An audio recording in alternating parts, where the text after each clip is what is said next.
오늘 본 말씀은 에스겔 21장입니다. 본격적인 말씀을 나누기 앞서서 우리 어제 살펴보았던 말씀을 짧게 요약하고 넘어가고자 합니다.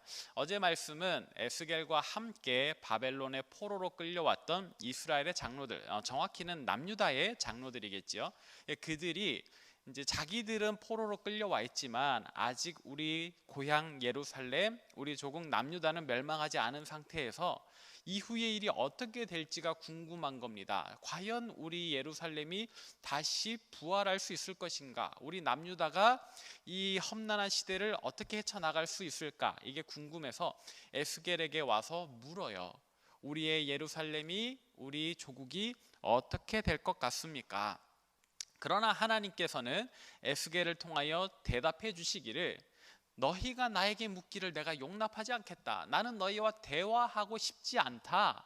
그러면서 그동안에 이스라엘 민족들이 애굽 제국의 지배하에 있을 때부터 이 출애굽, 홍해 사건, 광야 생활, 가나안 정착 시기까지 그동안에 내가 얼마나 많은 은혜와 사랑을 베풀었는지, 그리고 너희가 그것을 어떻게 하찮게 여겼는지를 쭉 이야기를 하셔요. 그동안에 담아놓았던 그 슬픔과 서름이 완전히 뚝이 터지듯이 하나님께서 막 그 서운한 감정을 내뱉으시는 거죠. 본문에 그런 표현은 없지만 이렇게 비유적으로 이야기를 하자면, 하나님께서 보시기에 이스라엘 백성들은 자기 사랑에 대한 배신자였다. 너희가 나에게 반역하였다, 모함하였다, 이렇게 이야기를 하잖아요. 너희는 내 사랑의 배신자들이다 라고 말씀을 하셨다라는 거죠. 그러면서 오늘 본문이 나오는데, 또 여호와께서 인자에게 이르시되, 그러니까 이 이스라엘 장로들, 남유다의 장로들의 질문에 대해서 하나님께서 계속 에스겔을 통해서 대답을 하고 계십니다. 그것이 오늘 본문 말씀의 내용인데요, 하나님께서는 오늘 본문 말씀을 통해서 구체적으로 어떤 말씀을 이 민족의 지도자들에게 주시는가? 많은 이야기가 있는데, 오늘은 우리가 어제 본문을 살펴볼 때는 반복되는 표현으로 살펴보았잖아요. 오늘은 하나님께서 이 에스겔 선지자에게 어떤 행동을 요구하셔요. 인자야 너는 이렇게 행동해라 하면서 몇 가지 행동을 요구하신다고요. 우리가 오늘은 이 에스겔의 행동에 주목해서 말씀을 살펴보고자 합니다. 하나님께서 에스겔에게 어떤 행동을 요구하셨던가? 여러 가지를 요구를 하시는데, 먼저는 2절 말씀에 보니까 하나님께서 에스겔더러 예루살렘 성 방향을 보면서 예언을 하라고 말씀하십니다. 그러니까 지금 상황을 한번 머릿속으로 그려보세요. 이 민족의 지도자들, 백성들의 장로들이라고 하는 사람들이 에스겔을 찾아왔어요. 그리고 이제 둘러 앉았겠지요. 무슨 얘기를 하나 들어봤더니 우리 조국이, 우리 고향이 어떻게 될 것인가를 묻습니다. 그러니까 지금 대화는 에스겔과 장로들이 마주 보면서 하는 대화인데, 갑자기 하나님께서 에스겔에게 말씀하시는 거예요. 예루살렘 성을 향해 보면서 예언해라. 그러니까 이렇게 둘러 앉아서 얘기를 하는데 갑자기 에스겔이 자리를 박차고 일어나는 겁니다. 그리고는 저쪽으로 가서 저 머나먼 것은 보이지도 않게 멀리 있는데 마치 그것이 선이 보이는 것처럼 이야기를 하는 거예요. 내 성 예루살렘이 이렇게 될 것이다 하면서. 자, 그렇게 말을 하면은 여기 모여 앉아있던 장로들은 어떻게 되는 거예요? 우리랑 대화하고 있던 이 사람이 일어나서 갑자기 저 머나먼 것을 바라보면서 예언하는 것을 지켜보는 겁니다. 이 행동 자체가 뭔가 굉장히 특이하죠.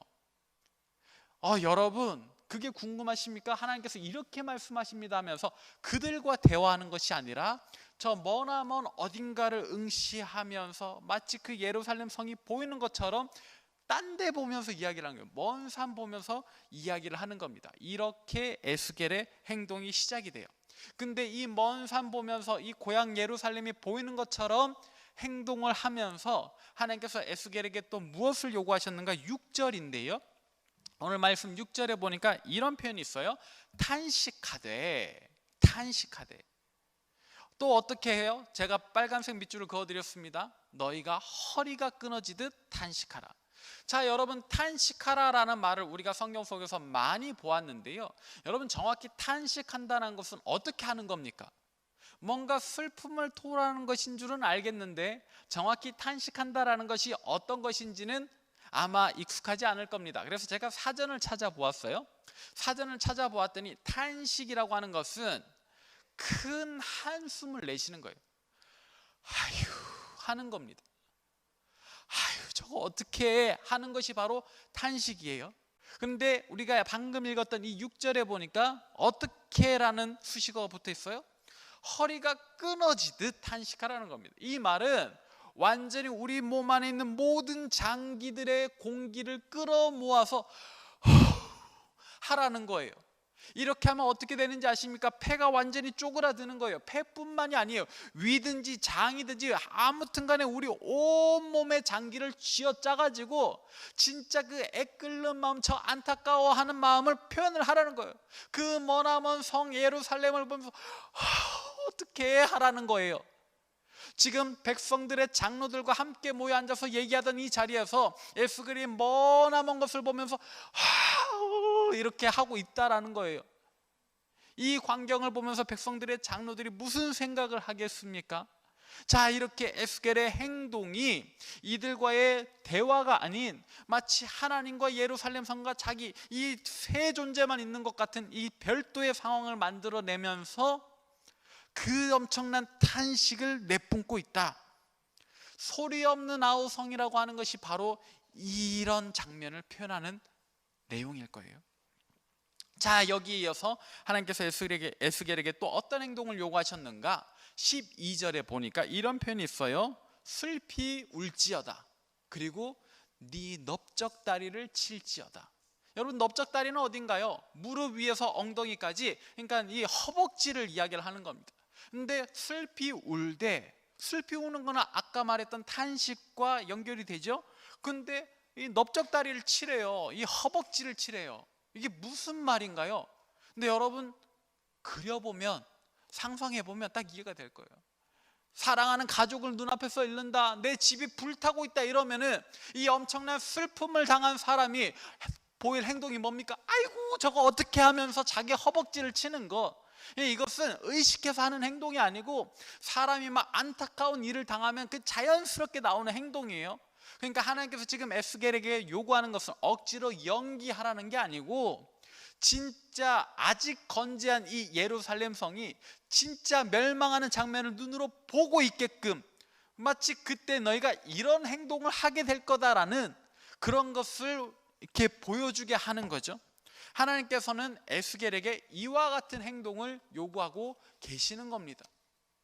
탄식하게 하시고 허벅지를 치면서 발을 동동 구르면서 애타게 하는 그런 행동이 지금 하나님께서 에스겔에게 요구하시는 행동이에요. 그것뿐만이 아닙니다. 또 어떤 행동을 하나님께서 에스겔에게 요구하셨는가? 19절과 20절에 나오는데요. 여기 보니까 하나님께서 에스겔에게 말씀하시기를 어떤 한 지도를 그리게 해요. 바벨론 왕의 칼이 올 두 길을 한 땅에서 나오도록 그리게 하셨다.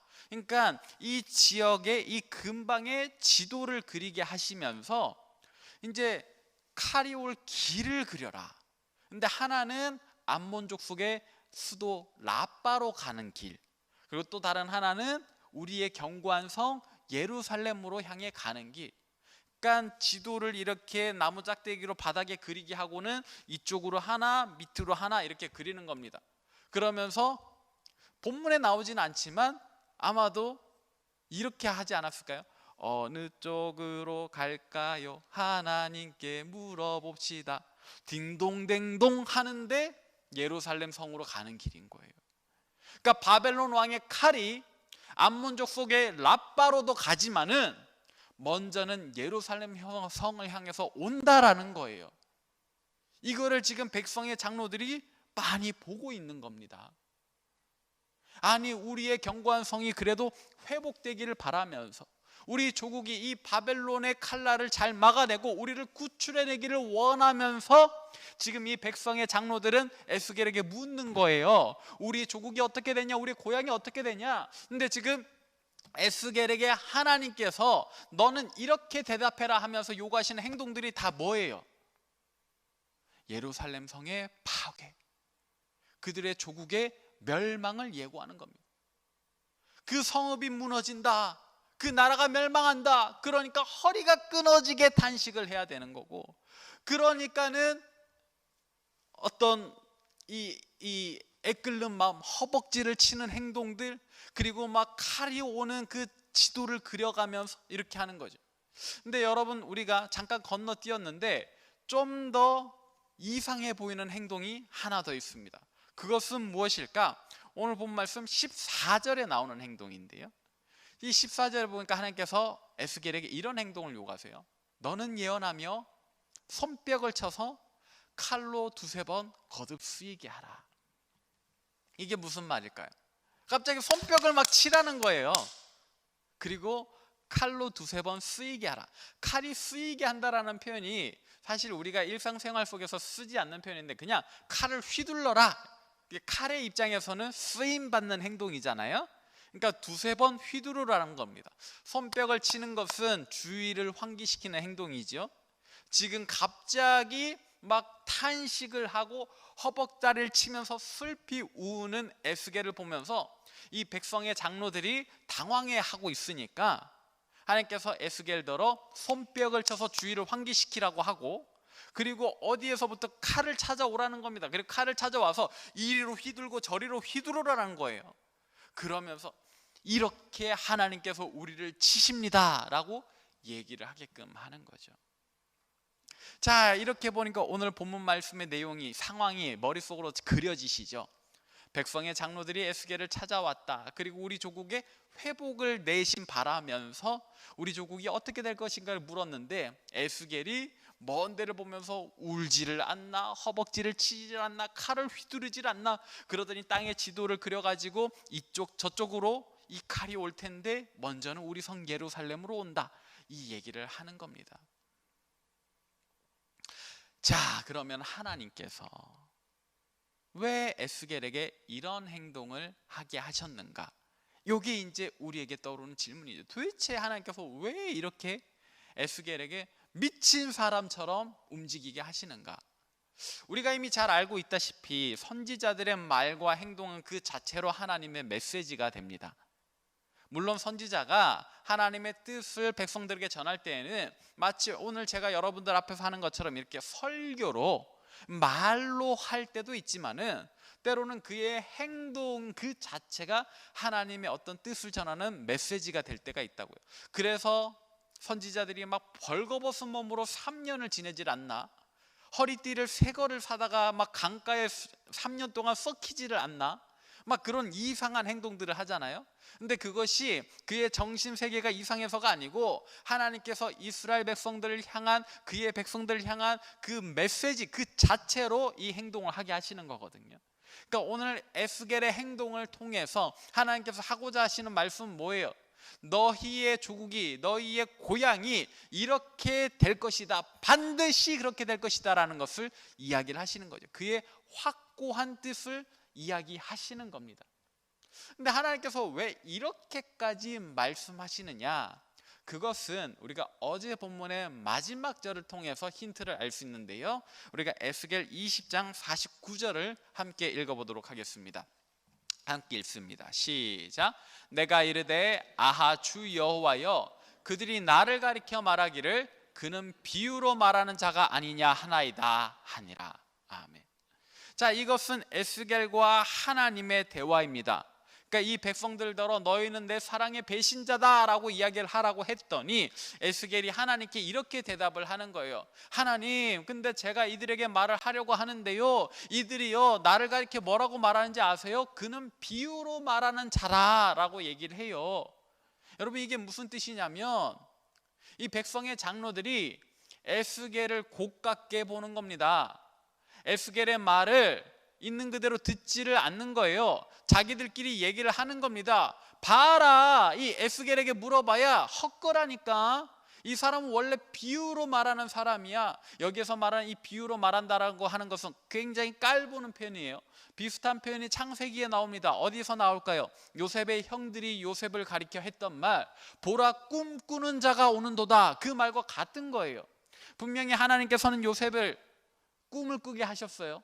해와 달과 다른 볏집단이 자기 볏집단을 향해서 절을 하는 그런 꿈을 꾸게 하셨어요. 이것은 예언이지요.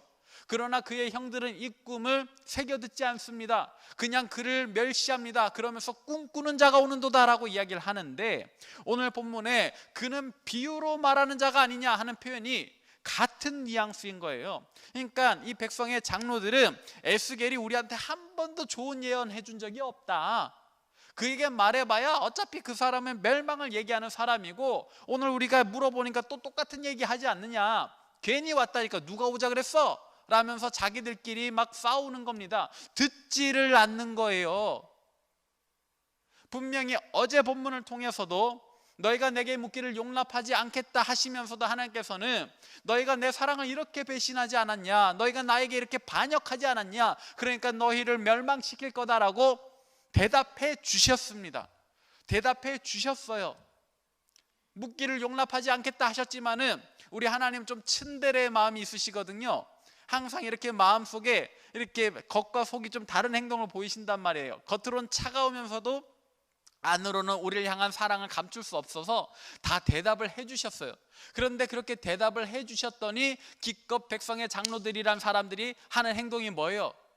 아유, 비유로 말하는 사람, 이거 물어봐야 헛거였는데 괜히 왔다, 이런 행동을 보이니까 하나님께서도 화가 나시는 겁니다. 화가 나셔요.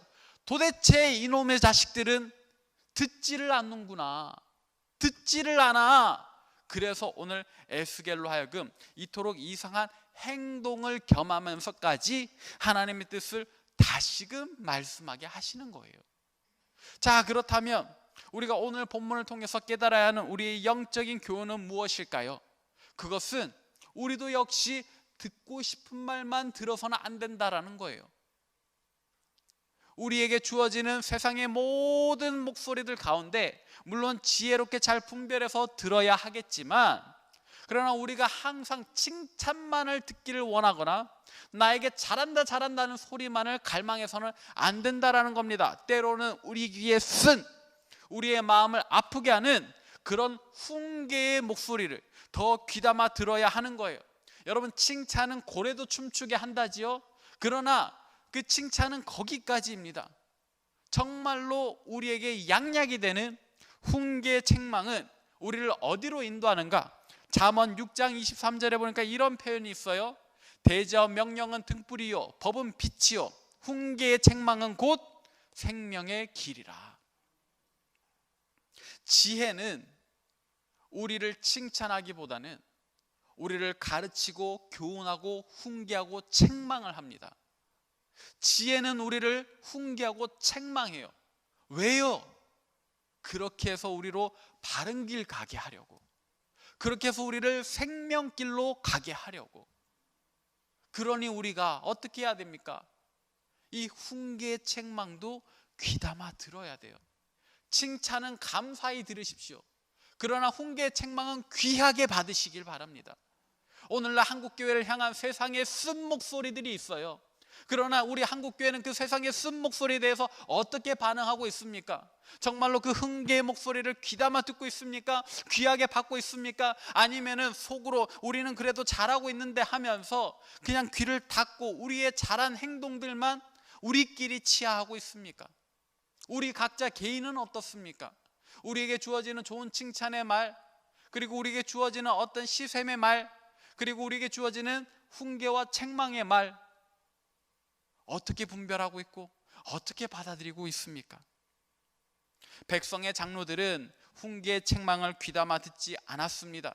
오히려 그 말을 듣고 자기들끼리 에이씨, 기분 버렸다, 기분 잡쳤다, 이따위 행동만 하고 있어요.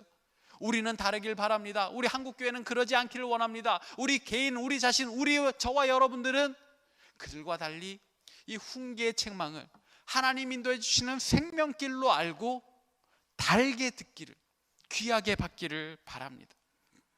이제 말씀을 정리하겠습니다. 이스라엘의 장로들이라 불리던 유다의 지도자들은 어제 본문에서 에스겔을 찾아와 조국의 미래를 물었습니다. 정말로 그들이 조국이 회복되기를 원하여서 묻는 것이었다면 이 에스겔의 말을 듣고 곧 엎드려 하나님 앞에 회개했어야 할 겁니다. 그러나 그들은 그러지 않았어요. 비유로 말하는 자가 아니냐 하면서 에스겔을 오히려 멸시를 했습니다. 그러니까 하나님께서 거듭거듭 말씀하시는 거예요. 내가 정말로 너희를 넘어뜨려 버리리라. 너희가 스스로 엎드러지지 않으니까 내가 너희를 넘어뜨려 버리겠다라고 이야기를 하시는 겁니다. 하나님께서 혹 오늘 우리에게도 칭찬해 주신다면 감사하지만 훈계하신다면 그것을 기분 나쁘게 받을 것이 아니라, 그렇다면 오늘 내 행동에, 내 말에, 내 생각과 사고에 무엇을 바꾸어야 하는지 돌이켜보는 저와 여러분 되시길 바랍니다. 그리고 그렇게 돌이켜 정말로 하나님께서 이 훈계 말씀을 통하여 우리를 인도하시고자 하는 그 생명길로 나아가는 저와 여러분 되시기를 바랍니다. 기도하겠습니다. 살아계시고 역사하시는 아버지 하나님, 오늘 말씀을 통해 우리의 말과 행동을 또 돌아보게 됩니다. 하나님, 남유다의 지도자들은 에스겔을 통하여 듣게 되는 하나님의 음성을 또 멸시하고 귀담아 듣지 않았습니다. 그들이 듣기 싫은 말을 했기 때문입니다. 그러나 우리는 그와 다르게 행동하길 원합니다. 우리가 듣고 싶은 말이든 듣기 싫은 말이든 하나님 그 속에 담겨있는 하나님의 뜻을 헤아릴 줄 아는 주의 백성들 되게 도와주시고, 오직 그 훈계의 말씀, 책망의 말씀이라도 아프지만 힘들지만 귀담아 듣고 귀하게 받아 하나님 인도하시는 생명길로 나아가는 주의 백성들 되게 도와주옵소서. 예수님의 이름으로 기도합니다. 아멘. 이제는 우리 주 예수 그리스도의 은혜와 하나님의 지극하신 사랑과 성령의 위로하심이, 칭찬은 감사히 받고 훈계 책망은 귀하게 받아 변화되어 참으로 하나님과 사람 앞에서 귀하게 여김받기를 간절히 바라고 소망하는 이 자리에 모인 모든 주의 백성들 머리 위에, 또 세계 각지에서 목숨 걸고 사역하시는 선교사님들 그 가정과 사역 위에, 그리고 코로나19로 아파하고 신음하는 우리 조국 대한민국과 저 북녘 땅과 온 세계와 열방 위에 이제로부터 영원토록 함께하옵시기를 간절히 축원하옵나이다. 아멘.